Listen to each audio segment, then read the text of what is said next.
day. But I hope you got inspired by your sessions and by rethinking. And I now want to introduce you to the last Lighthouse talks and input presentations of the day. Our first speaker is Hans Bruyninckx, member of the International Resource Panel. Between 2013 and 2023, Hans was the Executive Director of the European Environment Agency, EEA, and he is currently Professor in Environmental Policy at the University of Antwerp's Institute for Environment and Sustainable Development. Hans told me not to tell you all about his CV, but I think it's quite interesting. But as I said, we also have more time later on to talk with Hans about his background. I think he has lots to talk about. So Hans will be rethinking the resource dimension of global environmental agreements. Please, Hans, you have the floor.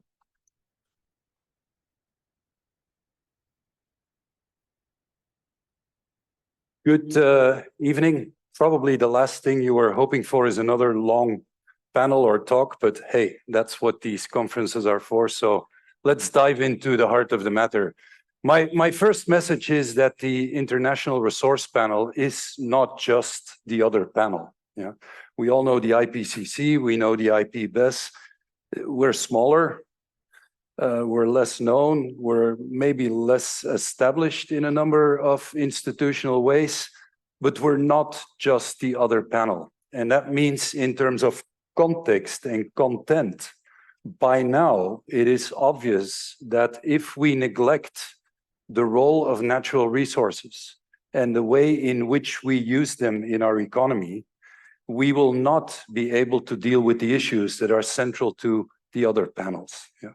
And we will not be able to go to what is actually behind the sort of unsustainability, the fundamental unsustainability, and that is exactly what we deal with. We deal with SDG 12, sustainable consumption and production. I'm a political scientist, and so I prefer to turn that around because I tend to think in systems, and I call it systems of production and consumption. I like to mention production first and then consumption for a variety of reasons that may be clear. I will not walk you through this. It's a relatively small panel with a relatively small number of countries that are involved and a number of other partners and a really tiny but very committed secretariat. So that's the resource panel. Now, we focus on three core elements. That is on understanding, modeling, data, and of course the Global Resource Outlook as our flagship report. I will tell you more about that. And we try to connect the sort of physical reality of materials and the state of the planet to the well-being indicators that are embedded in the SDGs. And increasingly, we have been focusing on what sort of governance we need to make that connection, not only in theory and in our models and scenarios, but in a perspective of change. So those are the high impact areas that we are focusing on. Really critical is the link we are making with climate and biodiversity and pollution, the triple crisis that we all talk about. The Global Resource Outlook is our flagship report. It's a collective effort of a lot of people that are a member of the panel proper. And we reach out to other scientists and organizations in the field. It will be presented at UNEA in 2024. So you can imagine that we are extremely busy in finalizing the report. What is new in the report, I will sort of in a snapshot present to you. It's a teaser presentation of where we are today, and I will be trying to make a number of connections to what we've heard already during the day, the opening session, the plenary, but also some of the other sessions. Well, first of all, central to the report is that we make the connection that runs through this sort of scientific consensus building exercise on the planet. And we focus on production and consumption, and how we use resources and the impact on the rest. And you could say it's the missing link. Until rather recently, resources have been explicitly absent or conspicuously absent from a lot of the thinking in the other panels. That is changing.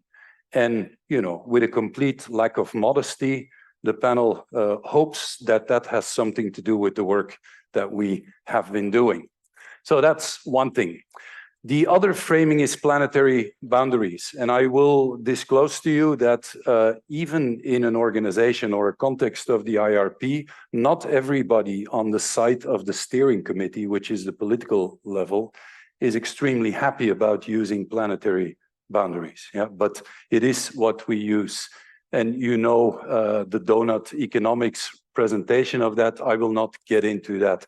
What is equally important in what we do is the sort of approach that compares groups of countries by income or groupings of countries where they are on the planet, and the extremely different way in which they put pressures on planetary systems and how they use resources.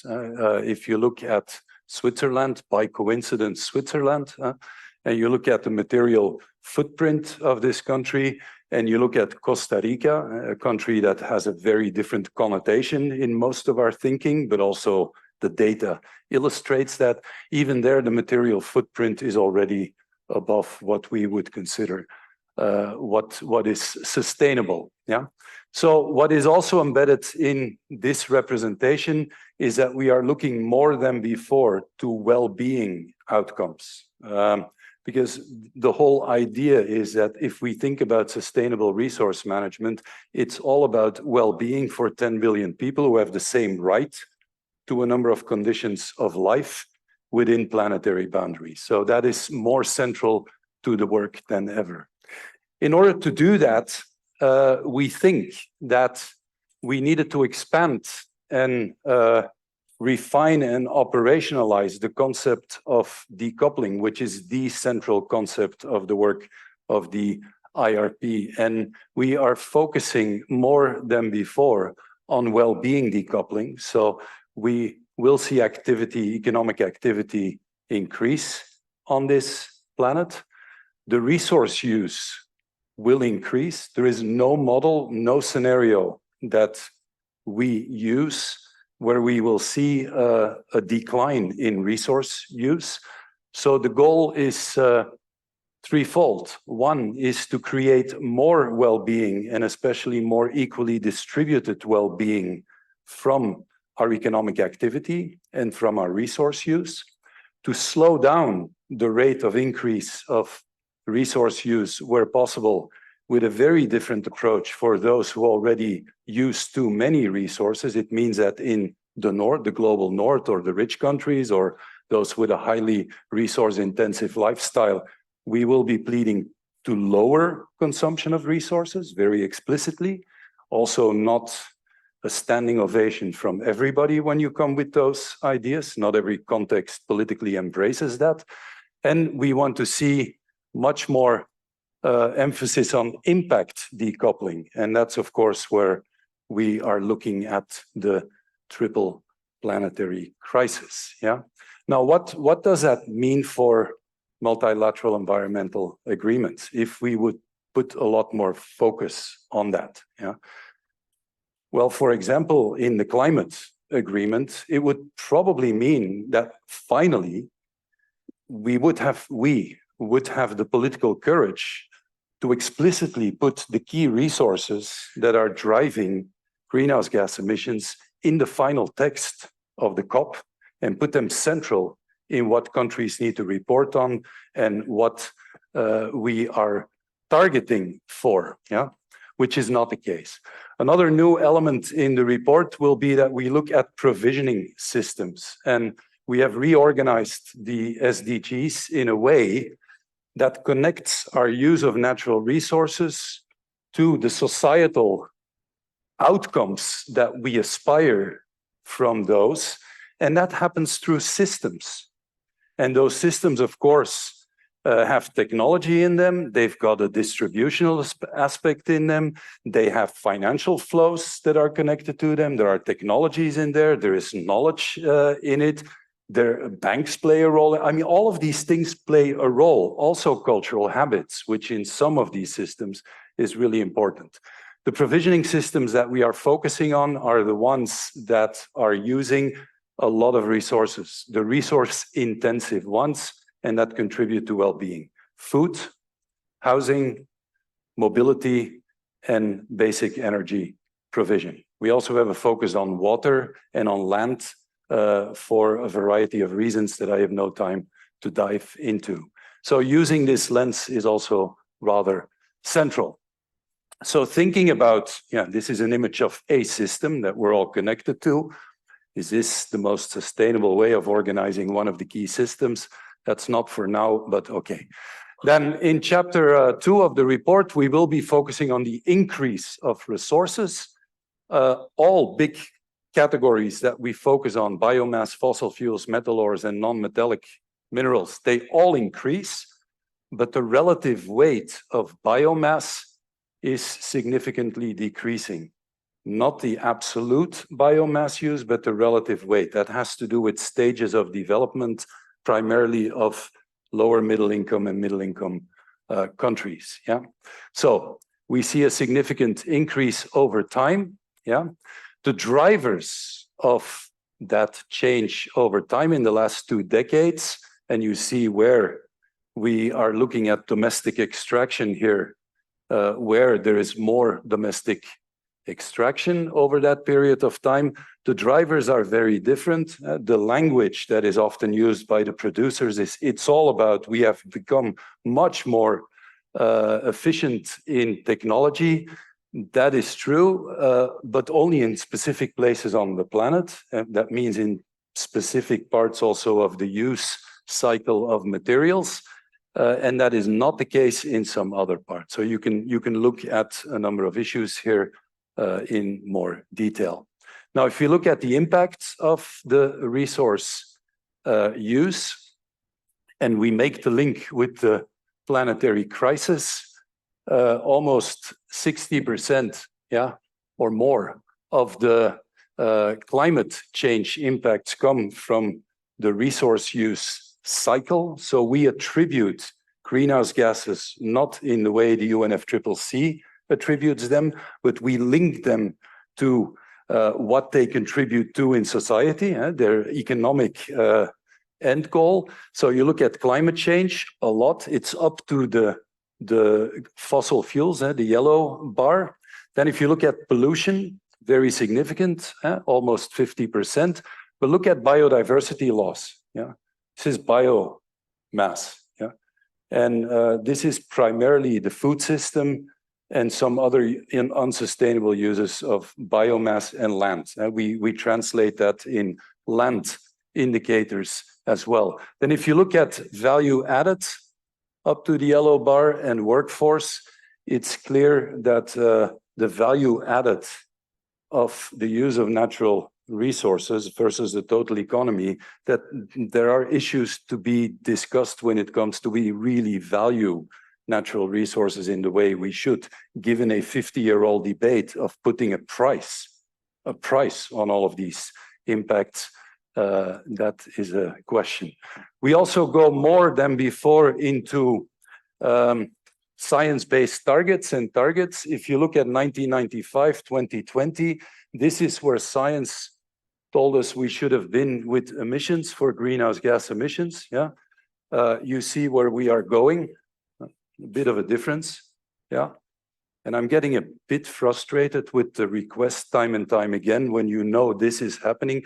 Could you give your talk a positive twist? Well, it's becoming a bit difficult, quite frankly.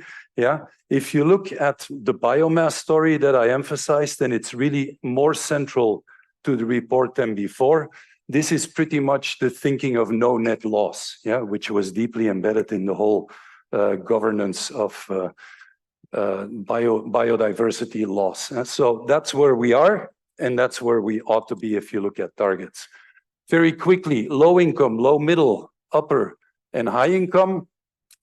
Yeah, climate impact. Do I need to say more? Water stress, specific role of the lower middle income countries, primarily in the food system, and biodiversity loss and land use, you see an increase. I mean, this illustrates the unequal situation on the planet very well. Then we go to a chapter where we say, okay, so what is the path towards sustainability and sustainable resource use? Is there a path?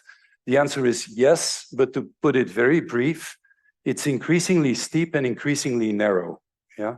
And so in the modeling and the scenarios, what we've done is on resource efficiency, we've put a number of assumptions in there that we think are reasonable from a technology and a societal perspective and, you know, a resource perspective. Climate and energy, yeah, a massive transition in the energy system. We've discussed that at length in other places. Food and land, yeah, also a number of assumptions, different food patterns primarily. And then we make a number of assumptions of just transition, yeah, housing space, access to basic resources. Is this possible? Yes, but, and that will be the key message. And these are historic trends. Everything goes up and grows. Yeah, that's where we are. And if we continue, yeah, and it also implies already some of the things that are embedded now in global regimes.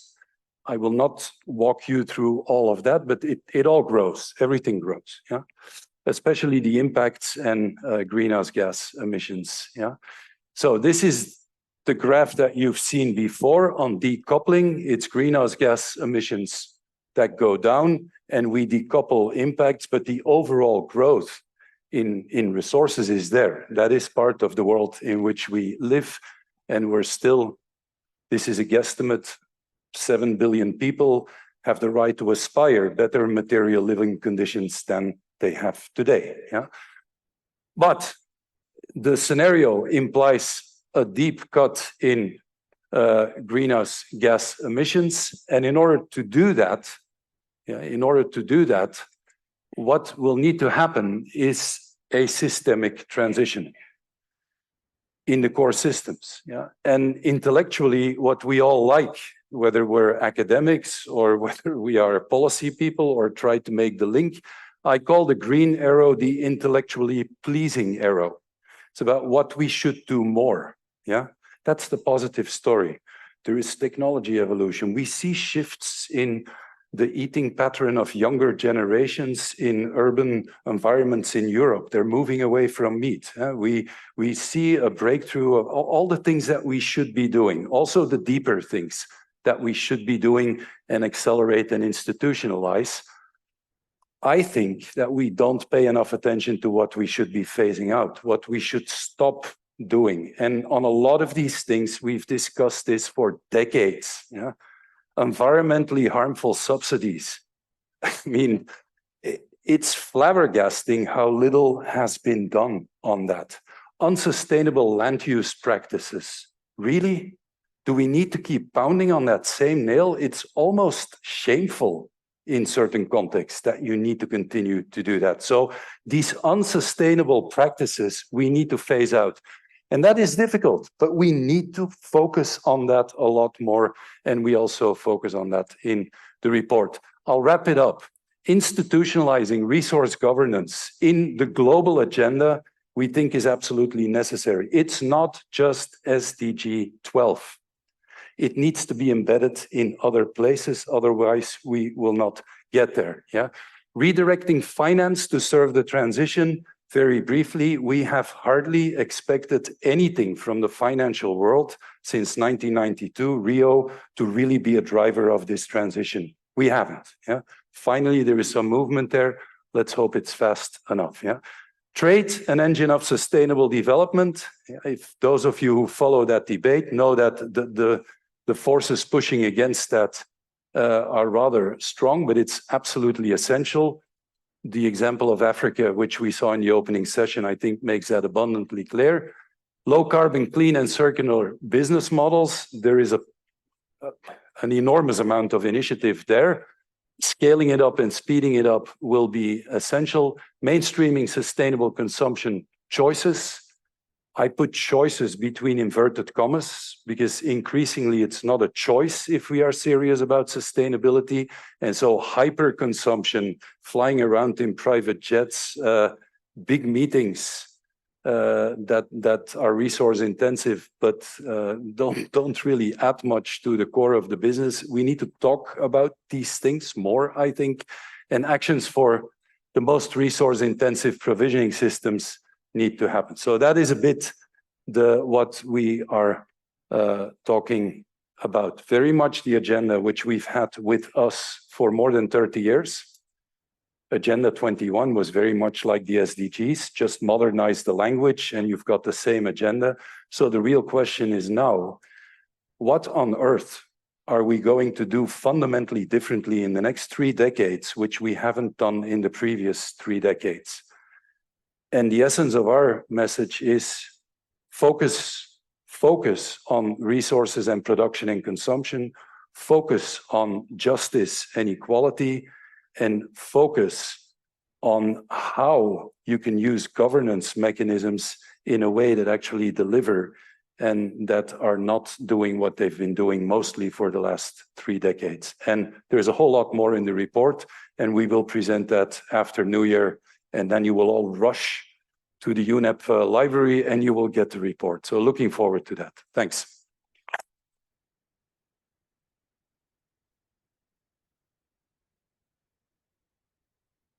Thank you, Hans. Hans, I would like to invite you to stay a little bit with us so that we can have a question and answer session.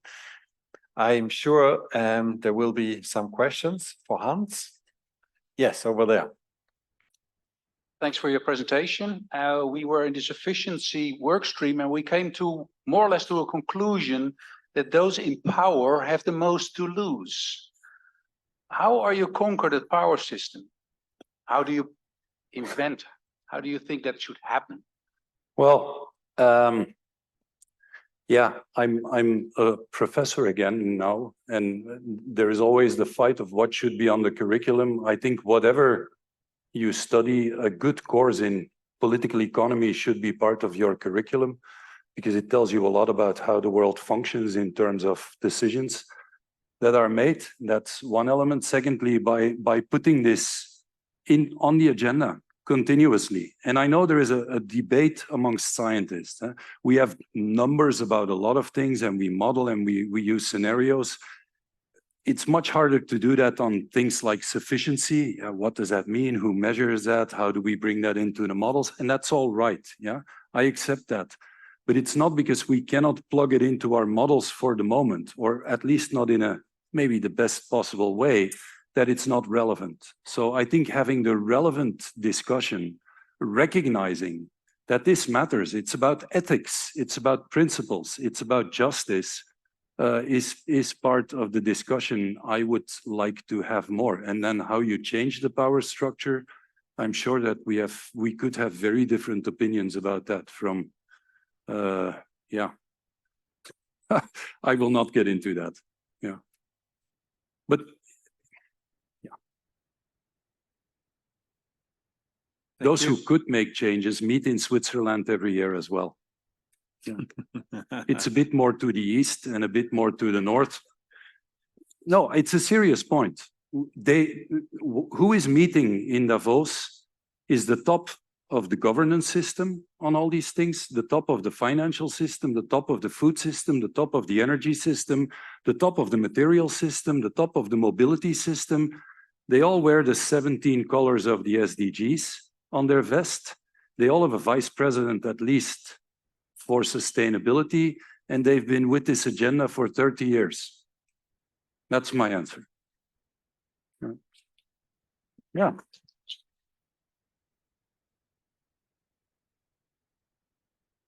More questions?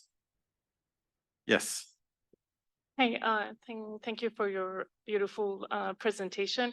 I'm Golun Shabasi, a researcher from NILU, Norwegian Institute of Climate and Research Institute. So I'm wondering what's the role of the policy measures here? So you talk about a lot of evidence, like from science and modeling, but then we're still lacking action. Yeah, the Global Resource Outlook has a chapter 5 that is on what does this all mean for policymakers, and we go into a number of more generic policy conclusions that are of economic nature, of institutional nature, that go to trade, finance, those components. And we also make the link with the systems of provision. And as it goes with those reports, the feedback you're getting on first drafts is this is not detailed enough. And if you're detailed enough, it becomes prescriptive and you shouldn't be prescriptive. So we're, for the moment, in the balancing act of being clear, which is something else than prescriptive in my mind, and being broad but specific enough. Now, what needs to be said is that if you want to go to sustainable resource use, as I said, that pathway, that scenario is steep and narrow. So if prescriptive means that we point to the fact that you can only get there if you really make significant changes to the dominant modes of consumption and production, yes, then it is prescriptive in that sense. But that's from a science to policy perspective and not on the specific policy choices for which I fear that we are not responsible, but others are responsible.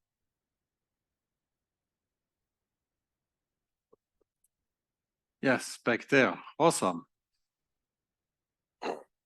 Thank you for your presentation. I'm Hossam Allam from the Center for Environment and Development for the Arab region and Europe, CEDARI.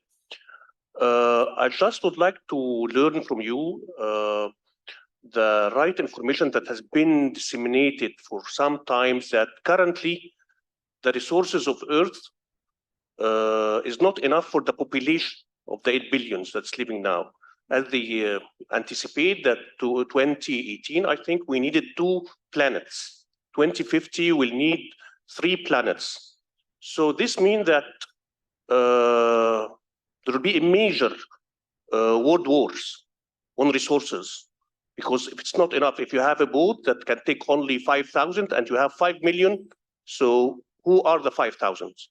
So does your outlook provide any insights, information about, it's not the issue of having like sustainable consumption of resources. No, it's not this the issue now. It's the issue is more higher than that. Will be a lot of countries will be in war because of resources. So how to minimize, how to use it more efficiently, because I believe in the developing countries, there is a lot of concerns about this threat, how this will affect the peace and stability in the world. So it's not even the matter of economy, it's a matter of life. Thank you very much.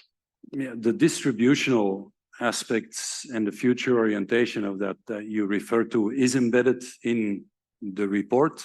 I will not go into details, that is part of it. We, of course, mention the context in which this report is written, and that is a context of the VUCA world, as we call it now, volatile, uncertain, complex, and ambiguous. And part of that has impacts on our thinking on resources as well. We make reference to the war in Ukraine. We make reference to the effects of that and stability in systems, but the short answer is no, we have not modeled that, or we have not taken that into account into our core resource policy recommendations. Thank you. I will take one more question. Thank you. Thank you very much. My name is Hussein Kasha. I'm a co-founder of the African Circular Economy Network. And we actually started because we feel Africa needs different things out of the circular economy agenda. I think one of the things that come out for me is that wrong subsidies, because money makes the world go round, right? So if we have the subsidies on the wrong stuff, it's going to be very hard for us to actually transition to a circular economy. So my question is, perhaps I'm a bit naive, but I don't understand. Who gives those subsidies? How can we unpack who's behind those subsidies? And can we kind of name and shame those kind of groups stronger, that people understand where they're coming from? Because I think we're reading $7 trillion in terms of subsidies linked to fossil fuels. But I personally don't understand who's actually interested in providing these subsidies if what you present is something that we are all subjected to. No one can jump off the planet and not be part of that scenario. So who's giving still those subsidies and why?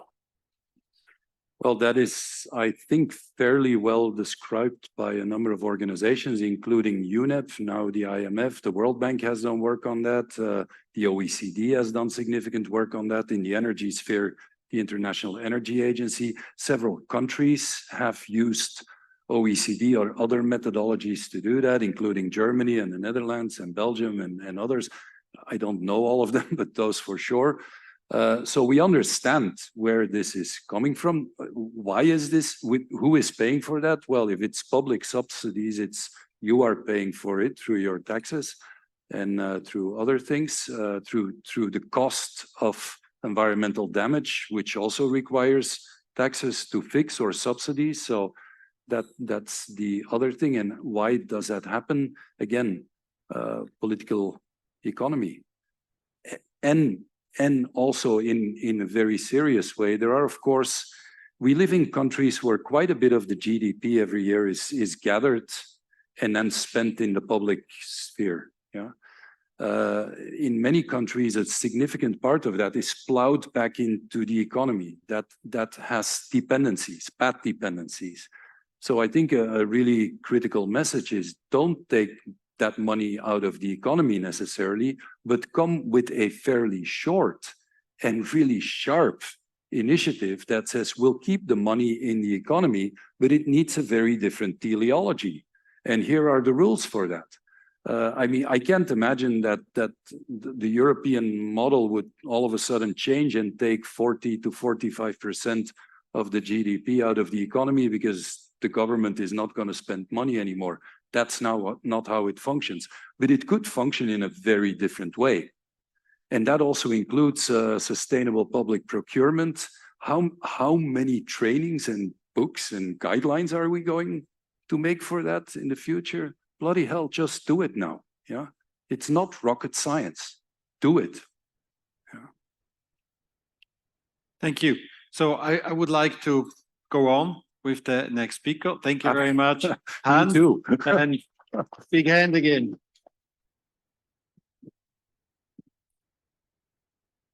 Now I would like to welcome our second speaker, Tomas Lamanauskas from the International Telecommunication Union, ITU.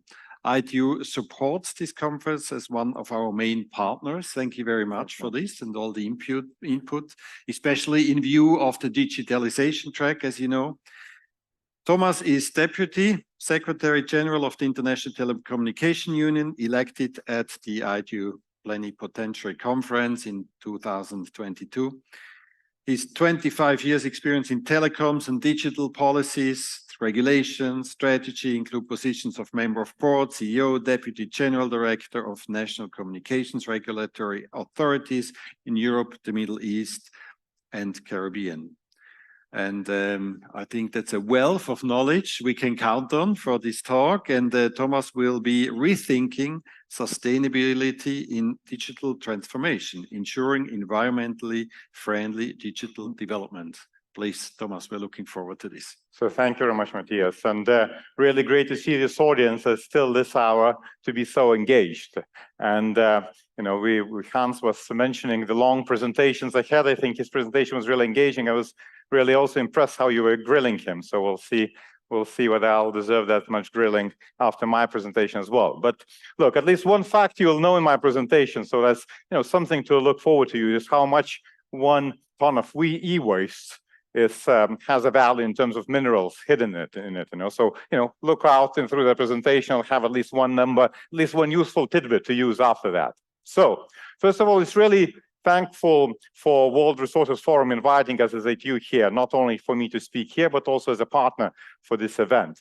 Because of course, this event and the theme of it very nicely ties into what is now dual or twin goals of ITU. So universal connectivity, which we've been working on for 158 years as in the United Nations Agency for Telegraph, Telecom, and now what we increasingly like to think digital. But also sustainable digital transformation, which has to go hand in hand with that. So, and today we'll really try to unpack how to make that digital transformation really sustainable. So it is indeed against the backdrop of very quick digital developments. You know, the really digital boom, if you will, that the COVID pandemic even just added some fuel to it. So just over this COVID years, we had 1.1 billion new users online. We now have the mobile subscribers population that exceeds the world population. So average person on Earth has more than one mobile subscription. We have 9 billion smartphones around the world. And of course, these new technologies as generative AI, you know, now everyone knows ChatGPT, even though the first time it was launched only in November. You know, so all these technologies just, you know, make us feel that digital is really transforming our lives. So digital is transforming our lives, and that's what we're discussing for better, or maybe not so much for better. Of course, there is also the world, which is not that happy world to live in some other ways. You know, so just this summer in July, we recorded the hottest month on the record. We saw wildfires from Greece to Canada to Hawaii, you know, and so many people affected around the world. And in this world, indeed, there are digital technologies that all around us are springing and impacting our lives. Of course, they're providing opportunities, but as we'll discuss, provide risks. Of course, first about the opportunities, and there is this, at least I'll start from the good note. I heard Hans was telling that he was encouraged to do something optimistic, you know, in his presentation. So I'll start from that as well. So of course, digital technologies, first of all, are important for climate monitoring. So we have satellites that allow us to monitor the Earth. We have smart cables and smart stands, not just for, you know, the synonym for clever, but for scientific monitoring and resilient telecommunications. So those cables that are under the sea that actually not just transfer signals, but help us to measure the different environmental impacts there. We now even have an ability to use cellular tower or mobile phone signals and their attenuation to measure the weather patterns as well. Of course, digital are helping other industries to be more green, if you will, you know, and us as a society to be more green, to reduce on transport, to enable better energy efficiency, to enable smart agriculture, and so on and so on. Of course, it also helps us to adapt to the climate change, especially through helping manage natural disasters, including through early warning systems. And ITU is proud partner in the Secretary General Antonio Guterres' initiative to make sure that everyone on Earth is covered by early warning systems by 2027. So digital can do a lot of good. However, you know, now, you know, in the world where our hunger for digital is really insatiable, we also have to start looking at the negative effects of that. Negative effects in general, negative effects in the countries where supply chains for digital products begin, negative effects in the countries where those supply chains, if you will, end, or the digital products go to die. So, for example, there's important question of rare minerals and their impact on the countries where they're extracted. For example, tantalum, a rare key metal, which is key for the production of mobile phones, is considered a conflict mineral and is seen as fueling conflicts and funding conflict groups in countries where it's extracted. At the other end of the life cycle, we have e-waste. And this is some pictures of that as well. And e-waste is one of the fastest growing waste streams. So in 2019, the last studies we had that demonstrated that actually recorded nearly 54 megatons of e-waste, which is actually expected to double by 2050 to 110 megatons. And a key challenge, not only the e-waste in the countries where it's generated, in the countries that it's used, but also a challenge that can be exported to the countries under the disguise of secondary use of equipment, and in that way exporting e-waste, and actually exposing the countries that are not necessarily fully equipped to manage that e-waste to the challenge of that. The hazardous materials and metals and so on, rather than exposing that to the benefits of digital technologies. However, there is opportunity in that, and in everything dangerous is always opportunity. And actually e-waste hides a lot of wealth in it. So actually, our statistics show that a ton of mobile phones yields 400 grams, of gold, whereas a ton of gold only yields 5 grams of gold. So literally every ton of mobile phones has gold hidden in it, and it's a lot of gold if you look in total. So it's an estimated $57 billion are hidden in that mountain of 54 megatons of e-waste that we throw every year, and it's in gold, it's in silver, it's in copper and platinum, in other materials, and only 10 billion out of that is actually reused and recycled and taken. So it's again a lot of materials, a lot of resources there that is simply dumped. Therefore, I would encourage to think about e-waste as this new mine. When we're looking at the mines around the world, how to extract, what to get, e-waste is this huge untapped mine that we can definitely use. However, of course, processing e-waste requires implementation of sound waste management practices. Otherwise, it risks exposure to toxins, serious health effects, exploitative labor practices, and actually it's been well documented. And actually just a few streets across in Human Rights Council, they're also discussing some reports exactly on that, looking at some specific examples on in some developing countries of e-waste dumps and when they are not managed well. So we as ATU, how do we fit in that? How do we help? So first of all, we provide technical assistance to policymakers and regulators in developing e-waste regulation. We also monitor e-waste. Our global e-waste monitor tracks e-waste legislation, e-waste recycling rates around the world, and exactly it helps us come up with those numbers, as I mentioned. It's interesting, though, that this last monitor shows that only 17.4% of e-waste is recycled. So again, it's a huge opportunity still, and of course a huge danger if left untapped.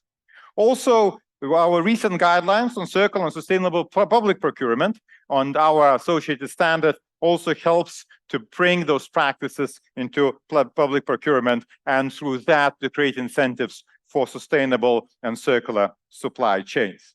And actually, you'll be able to hear that more in this World Resources Forum as well. On Wednesday, there will be a workshop on this topic organized by ITU, ISO, and IEC. So also using that as a bit of a marketing break, if you allow me. So also, our international standards improve material efficiency and limits e-waste and enables better disposing of it. So we have a guidance on development of frameworks to achieve sustainable e-waste management. We also work and have developed procedures to characterize and recycle rare metal components of digital technologies, guidelines or certification schemes of e-waste recyclers, as well as addressing extending product responsibility of the digital tech industry and kind of helping to integrate that in the core business activities of digital businesses. And again, another marketing break, you'll hear that a little bit tomorrow about that in Solutions Lab on systemic change towards environmentally sound management of e-waste. So in short, our work enables to really take that mountain, that pile of e-waste, and actually manage it well, limit the negative effects of that, including exposure to dangerous effects of that, and get the benefits of that, enable circular economy. So this is e-waste in general. However, as we talk about new frontiers of human development, we also talk about new frontiers of e-waste. And I thought it would be amiss if I don't mention that.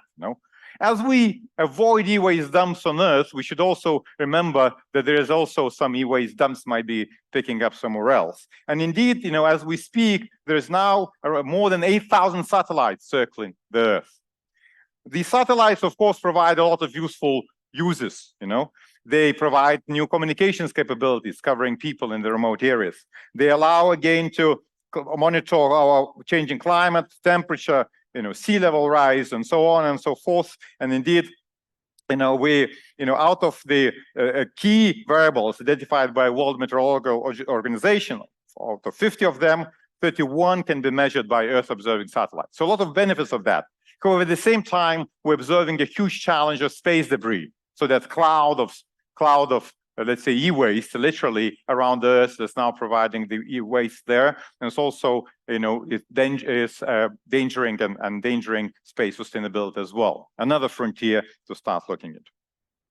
So broader, now again on some of the other aspects that could help circular economy and using these new technologies. And indeed, one of the aspects that ATU is also working on is enabling better circular economy through sustainability passports for digital products. The sustainability passport is what it stands for. It is a passport. It tells where the thing is coming from and where the thing is going to, and allows through that really ensure that so we can measure circular economy, we can track where the products are landing, and could manage better the product life cycle, could manage e-waste as well at the end of it. So currently, we don't have standards to ensure that circularity in digital tech industry, and we definitely hope that our work on sustainability passport for digital economy will enable that and help us scale circularity of digital products. Now, circularity is important. I know that World Resources Forum, at least China, is mostly about resources, and materials and this tangible stuff, but also I would be amiss if I don't mention broader climate change impacts of digital technologies. And in that way, we also always, as a digital industry, were caught in this two-pronged approach. On one hand, we always said that, the digital industry actually helps to reduce more greenhouse gas emissions than the industries that it generates, actually 10 times more. However, we also understand that if we talk really about the sustainability and achieving net zero, we also need to make sure that everything above the zero is more than that, and it's not allowable. And that's why I think increasingly, and that's what ITU now focuses, to start looking inside the digital industry as well, and to make sure the digital industry itself raises up to that expectation of really being carbon neutral, and doesn't hide behind the fact of that we help others more. This even becomes more important as with the growth of new technologies. We had a big conversation about impact of crypto to the generation of to the use of energy, generation of greenhouse gases. Of course, now we're talking about AI, and I think all these technologies will just increase in that. At the same time, we have this big ambition to meet. So if we want to be on track with the Paris goals, so the digital industry needs to reduce its greenhouse emissions by 45% between 2020 and 2030. And that's where we hope that our standards come to the help. So indeed, our standards ITU standards developed collaboratively by different stakeholders, set the pathway for the HCT sector to decarbonize. It sets also measurement technologies to assess digital impact of digital technologies, as well as enablement effect. That means how much digital technologies can help others to reduce climate impact. Of course, when we look at our digital industry, one of the biggest impact there is, of course, from shifting to renewable energy sources. But another aspect there is energy efficiency is also equally important. And of course, through our standards, we work to help the digital industry to increase that energy efficiency, including by employing technology itself, for example, through using AI solutions in this regard. So, of course, one of the recent topics of our work is also green digital data centers, ensuring the data centers is fully sustainable. And again, another marketing tidbit. So look out for our forthcoming report on Guide to Green Digital to Green Data Centers. That's actually forthcoming tomorrow during the Africa Climate Summit. So again, one of the piece how the industry could raise the game in that regard. So now the good thing, so why the standards is important, because the standards is not something just decreed from the top. They come as a consensus gathered way for the whole industry to agree on the way forward and then to implement. They are developed collaboratively by the public and private sector. And of course, then they focus on both on sustainability commitment, on ensuring that we know where we're going to, and also setting pathway how we go. Now, we as ATU earlier this year decided that, yes, we have a lot of activities in that regard, and digital industry is doing a lot, but can we bring that all together and make sure that we as a digital industry really demonstrate our both commitment to sustainability, and we act together, identifying those joint actions there. So this year, in World Environment Day, on June 5th, we launched Green Digital Action Track at COP28. Because on the road to COP28. And the good thing to this year, of course, that COP28 will take place at the same time as one of our flagship events with this World Radio Conference, where we talk about how to manage radio spectrum, but brings a lot of our community in the same place, so Dubai, November and December this year. So we thought we'll need to galvanize our industry to make sure that our industry as a whole is actually present in COP28, shows the commitment, but also doesn't just talk in the COP28 about what we do as an industry, but actually brings joint action together. So the aim of Green Digital Action Track is to mobilize and launch new initiatives for collective action and to promote green and digital transitions. We're now joined, and very proudly joined, by 30 partners, and that number is increasing every day. So, and I think just in last week, I think every time we do this presentation, you need to double check with the colleagues how many we have on the screen now. And of course, we're very proud to have World Resources Forum as our partner here as well.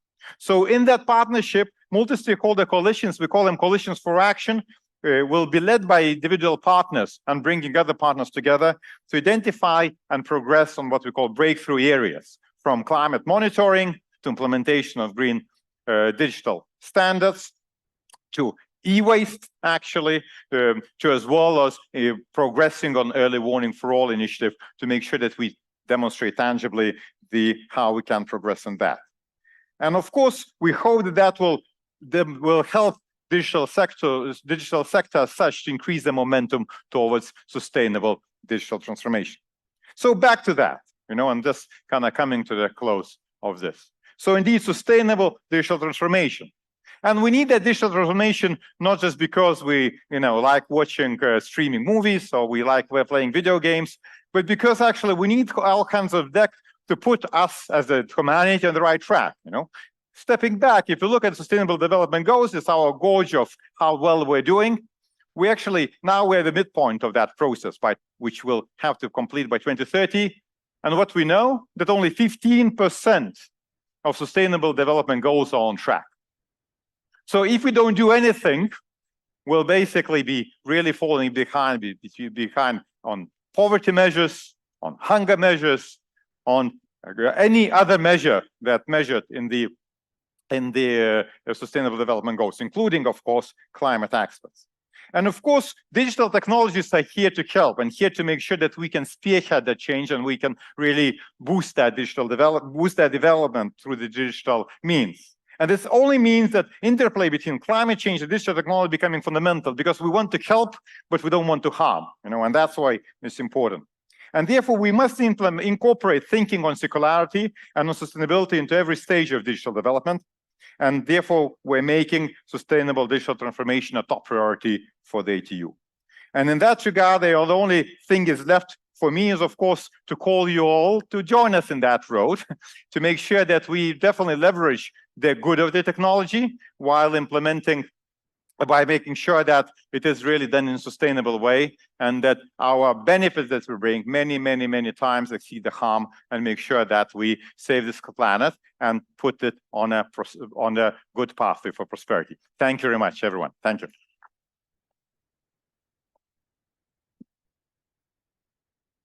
Thank you very much, Thomas. We'll also have some time for some questions. This was an excellent introduction in our digitalization conference track, I think. You covered really all the aspects, and I'm sure there are a few questions. Yes, over there. Thank you very much for that very good presentation. I just had a reflection on the digital passport that you mentioned. So obviously we all know we have the eco design for sustainable products regulation coming up. So if I read you or understand you correctly, you would expand that to services and also to business communication, because ultimately what is foreseen here in this regulation is mostly oriented to consumers. Is that the correct understanding, or?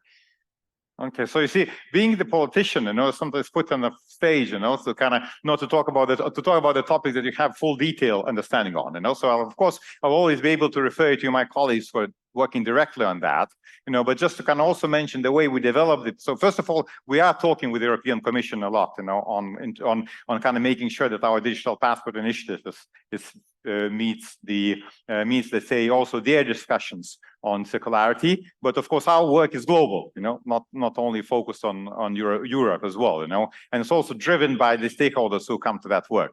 So while I'm not answering your question very much directly, I'm kind of have to say we aim to harmonize. I'm very happy will be to point you to my colleagues who can provide you many more details how that to make sure it really happens. Thank you.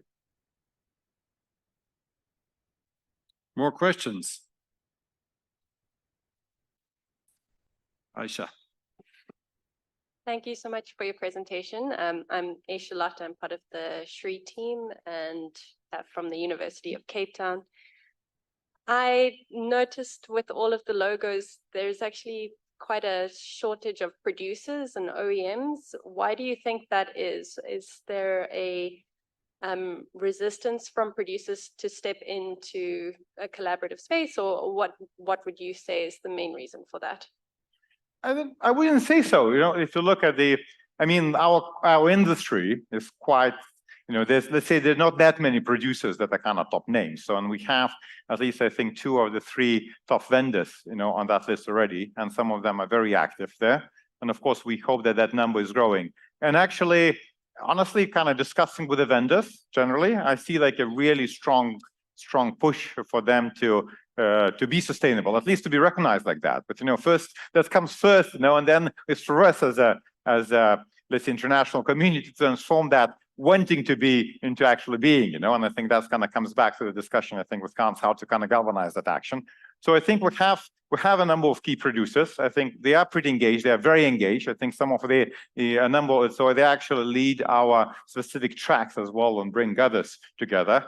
We also have interesting work that's happening under the Green Digital Action work on the, for example, implementation of green standards. So they're actually agreeing to create a peer support group to help others to actually implement green standards. So the standards that help energy efficiency and all that.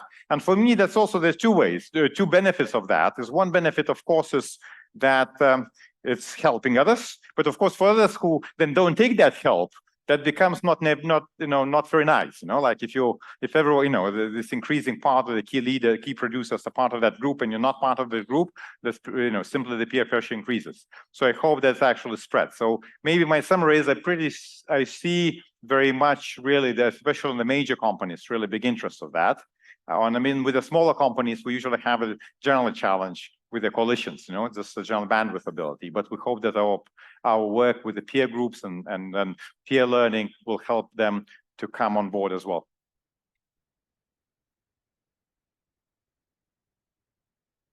Yeah, over there. Well, thanks for the presentation. I'm Paul Eakins from University College London and the International Resource Panel. Your statistic on e-waste is absolutely horrifying. And I'm amazed that in a relatively modern industry, one that started within the last 20 or 30 years, we didn't have the foresight to recognize exactly what's happening now. And that you're forecasting that it will double. In other words, that all the efforts to get a circular economy will not work, because that's what that means. One of the policies that I've been exploring is extended producer responsibility, to the extent that if you put a product on the market, you are responsible for it at the end of its life. And we're beginning to see some implementation of that in certain fields. I actually think we need to push that much faster and further, so that actually you don't sell materials, you sell the lifetime services of the materials, and the companies, many of them that are in your partnership, would actually have to deal with the waste of the materials that they put on the market at the beginning. How would ITU respond to that kind of suggestion? Is that something you would welcome? Is that something you would find very difficult?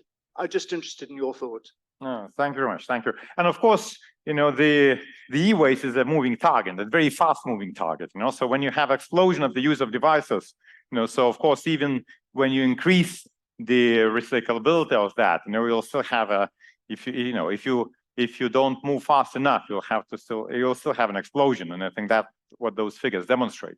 So that only means that we'll have to move faster and faster, not just that, and then implement different methods.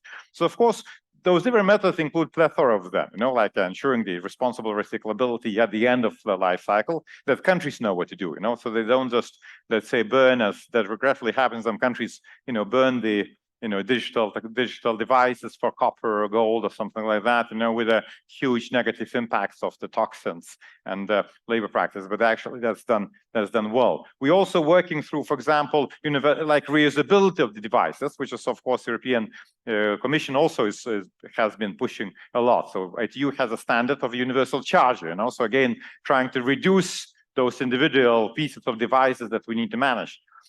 You know, this, let's say, extended producer liability is definitely a topic that would be interested to be a platform for discussion. Now, one thing about ITU is, in its essence, and in the EA, is a platform for different stakeholders, governments, private sector, others to come together, and we kind of try to push them then to discuss and find a solution, you know? So, and definitely this topic, I'm pretty sure will warrant a place in those discussions as well. You know, now how far we can push, you know, how quickly we can push is a question. But I'm fully agreeing with you. We need to do something, and very fast and very serious, if we are to overcome that mountain of waste. I like that last intervention very much. It's really about rethinking, no? Because we're talking about EPR since a long time, but actually extending this thinking towards that you just provide services for the lifetime. That's really what we mean, or what we have to rethink. So thank you very much again, Tomas, and a big hand for him again. Thank you. Thank you.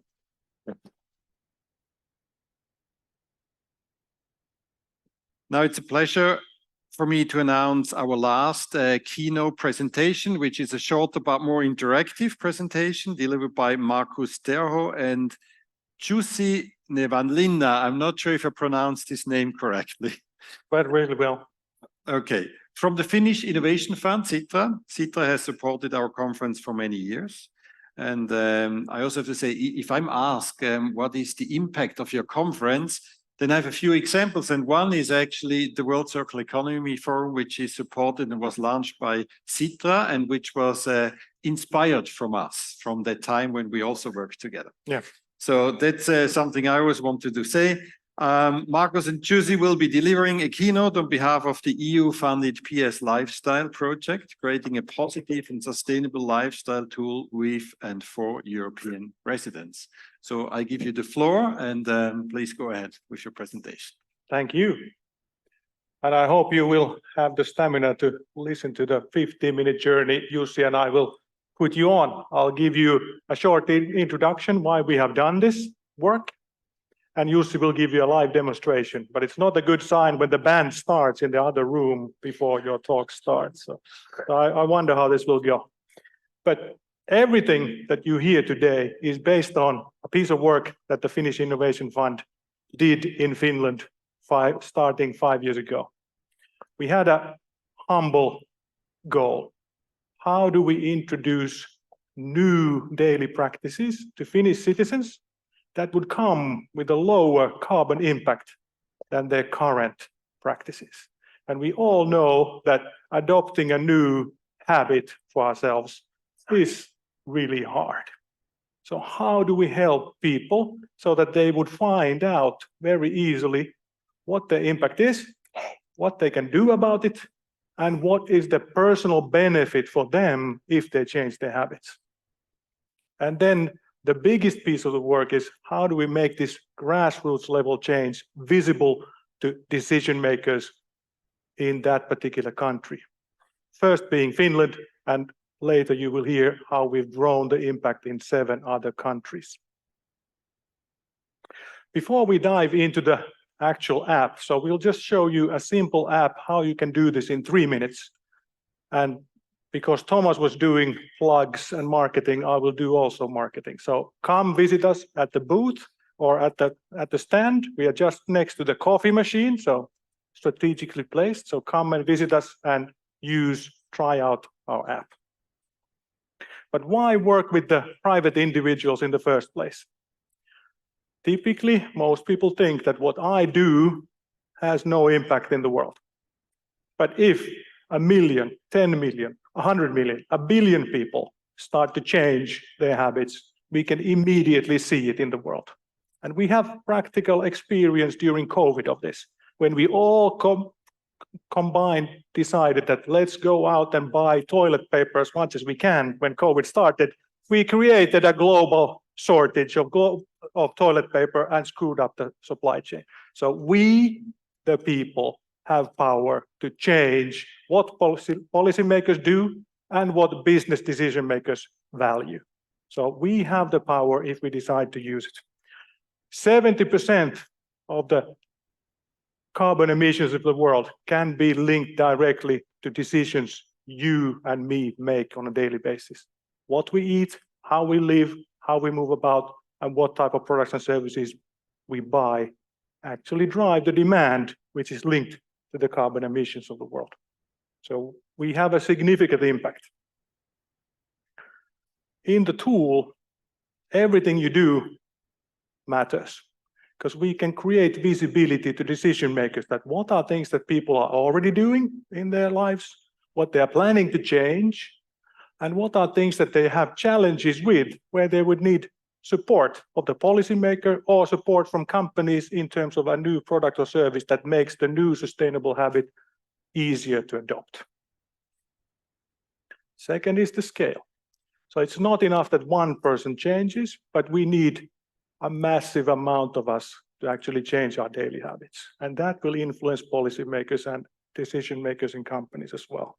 And scale we are trying to build. Our first wave of building scale is going from Finland with the help of EU funding from Horizon to work across 7 other countries and make sure that we can have a tailored experience for people in those countries so that the suggestions of what to change in your daily life is locally and culturally relevant and speaks to you and gives you easy access to what's the benefit for me if I change my daily habits. And now my colleague Jussi will live demo the tool.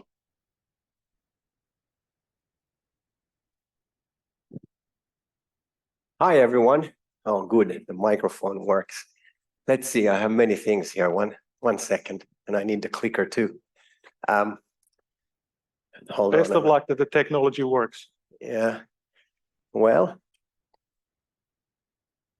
so that's for the later demo, but we're not going to need the camera just yet, so if we can go back to the slides, that'd be great.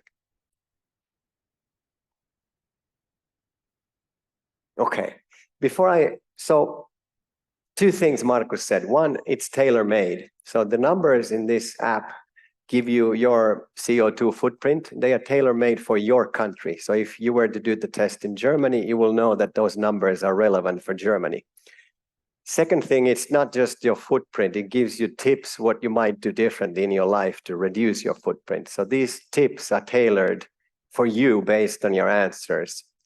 The other thing he said, every click counts. So we log the data fully anonymously in the background, and we hope to surface that for research, but maybe more importantly for policy making or even making products and services that are more sustainable. So I'll demonstrate this app to you in two ways. I'll go quickly and show you a run we did with the colleague to give you a sense and a flavor and an overview. Then I'll do the actual live thing on my phone. So some drama, I hope to keep you on your toes. So because I'm between you and drinks, which is not great. So thanks a lot for taking the time to join, and let's just dive in. So the main page of the app is simply saying to you, you can do the test, you get some tailored tips, and then you make your plan. Right on page 1, though, we make the point that your answers are going to make a difference, which is important. And I'm just going to go ahead and click. So the questionnaire falls into 4 lifestyle categories, like Markus said, how you live, how you move about, what you eat, and how you shop. We try to keep it real brief, 5 to 7 questions per category, tops 30, because we want people to be able to do it in 5 minutes or less. Also, importantly, no background information is required. So you don't need to dig out your utility bill or know how many kilowatts of electricity you might have consumed. This gives pretty accurate view, even though you don't have any background. So here we go. First question, how many people? And Jonis, our friend, did this some time ago. So he has 4 people in his house. And when he clicks through the next 5 questions, you'll see that his housing footprint on top is 1,800 kilos or so. He lives in Copenhagen, fairly moderate. Now, transportation then, he doesn't drive much. Question 1, he only drives 50K a week or even less, but he does fly. He flies for business, and you'll see that when he clicks through the questionnaire, he gets 8,000 kilos just because he flies for business. So significant driver. Now, next up, food. Like me, he's a mixed eater, but he eats moderately. He doesn't eat a lot of red meat, only moderate amounts of chicken and fish, which means that when he clicks through, he goes for this, not vegan, not vegetarian, mixed eater, and you'll see his food is quite small. This talk we gave was at World Circular Economy Forum, so we focused a little bit on shopping, and he's definitely someone who loves shopping. Question 1, he does say that he shops more than average people, so we click the last option. He does like his shopping. Next, we ask about whether he's considered pre-owned. Here we gamed the system. He obviously is in the field, but we just said that I never buy anything pre-owned, and let's see what happens in the actions, just to kind of give you a sense what this tool does.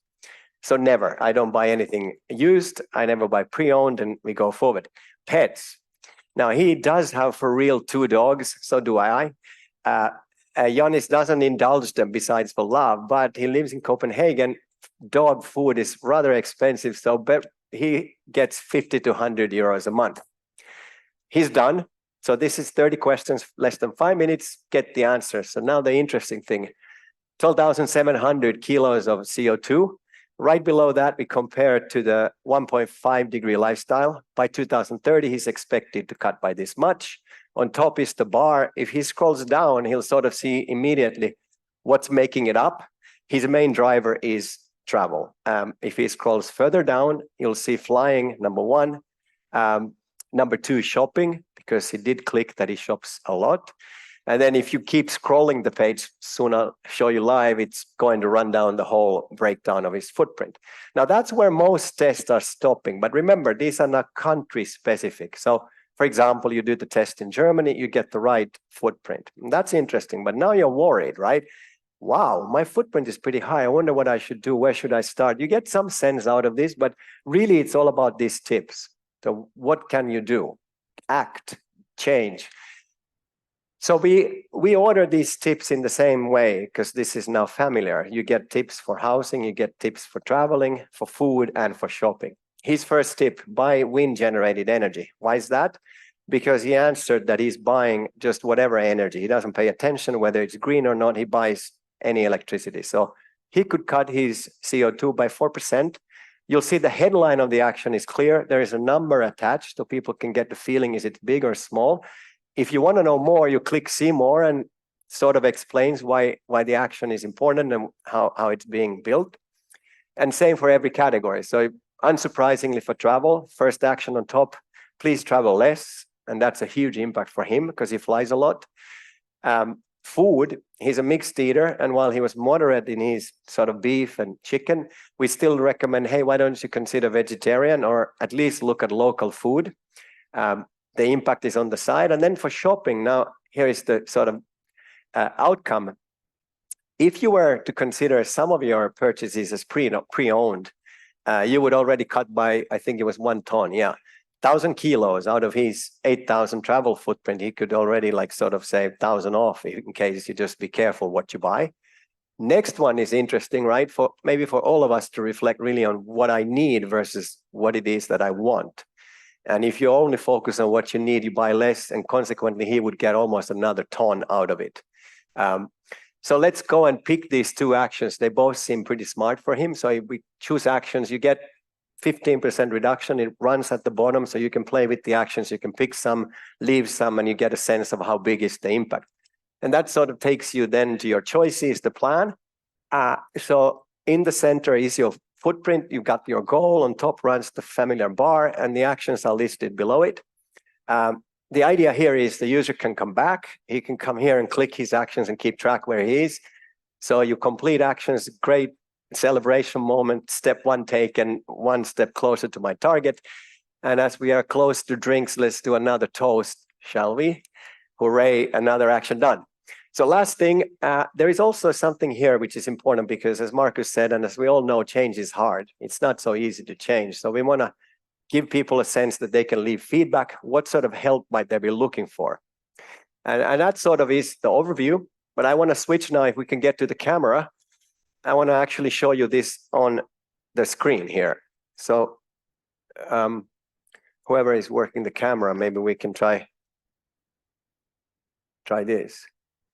That's my head. Okay. Yeah. All right. So that's my phone plugged in 1826. We are desperately late, and it's not just drinks. Now we are late too. Okay. So here's my home screen. Let's go open the browser. We're going to go and let's see. We click the app. And here we go. Let's see how quick the network is. Okay. So the landing page here, as I said, it makes the main points. But you can also scroll down and learn a little more of every point. And at the very bottom, we explain how you, by using the app, make the data more valuable, which we hope to influence policy and product design. Start. I'll just do this footprint for myself so you get a sense. So it's just me and my wife in our house, 2 people. We do live spaciously. We're hoping to here, 120 square meters. We buy green electricity. We've got a terraced house built before 1990. We use geothermal heat. It is energy renovated just recently. We live in southern Finland. We keep room temperature cool in the winter. We don't shower too long, or I don't.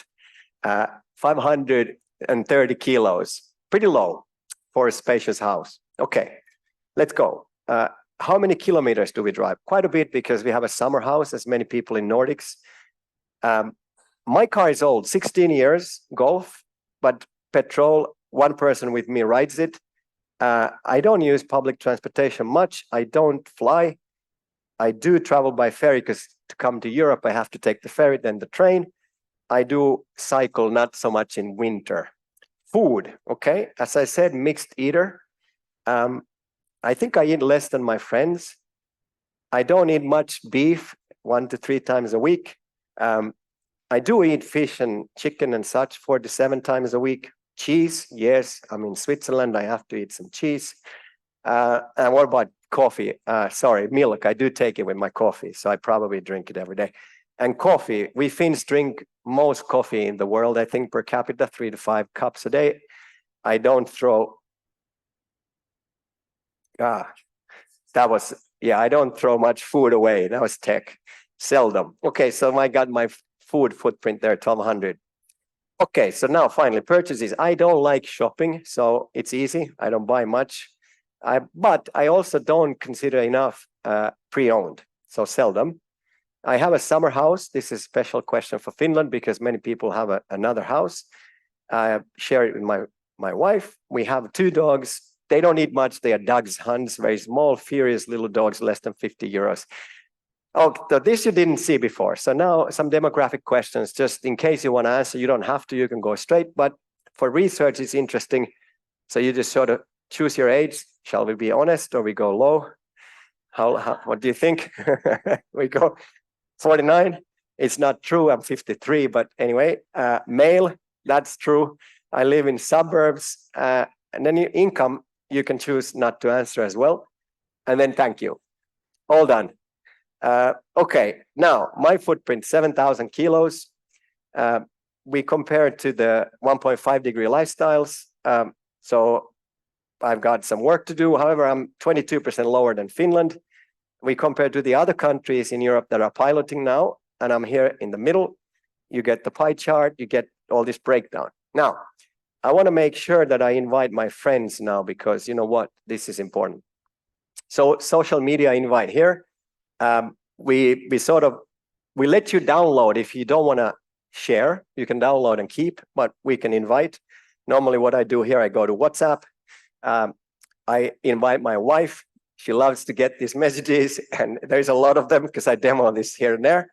So luckily, I also remember to send her something else. Let's put a heart here. Okay, good. Now that was the sharing, and then now that's kind of where most of these things stop. But we went one step further. We did the tips. Okay, so what would be the tips for me? Remember, my housing is low, 500 kilos only. So any of these things like start producing energy are low, 50 kilos. That's 10% of my footprint, of my housing footprint, while it's only 1% of my total. But I'll choose it. Transportation, yes, reduce driving. I know. I could also go for bioethanol because my car could be converted. Become a vegan, that seems too much for me. I'll skip. Now, this is interesting for database, for research or policy making. Why do people skip some things? So for me, I don't know how. I don't know the recipes. Maybe I don't have support. Maybe it's not popular. So I can confirm, okay, feedback went to the database. But I do think that I will probably now, I'm going to go here and choose that I'll buy local food. 6% down, care and repair. Okay, that's quite a bit, 400 kilos. I'll take that. So now I got 12% reduction. Great, let's go to plan. So the plan here, now we prompt you, do you want to sign in to save the plan, or do you just want to see the plan? I just don't sign in because I don't want to keep it. But for future, if you want to keep it, you can sign in. We can share the plan just as much as I could share the result. I don't think I'll send this to my wife. But here you can see my goal. And we can complete actions here, as you saw. I can come back if I save it. The progress bar is gone up. I could maybe convert my car to bioethanol. Is 300 euros in Finland. And then I mentioned this sort of feedback, or do you need help? So this one is like, what would you like to see? Peer support, success stories, meetups, continue, great. Now we learned that, we can evolve the app, we can maybe set up a community of mentors, we can do many things in the future. And that's where we are. Thanks for your attention. I think it's probably enough what I said so far.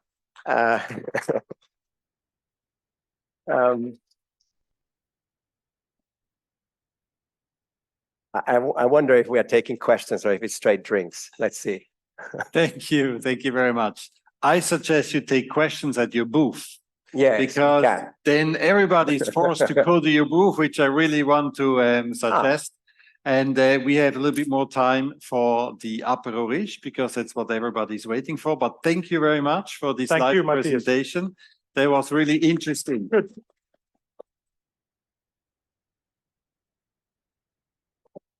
And I just have to say, it's good that you're here with us at the World Resources Forum because you have a vegetarian week here.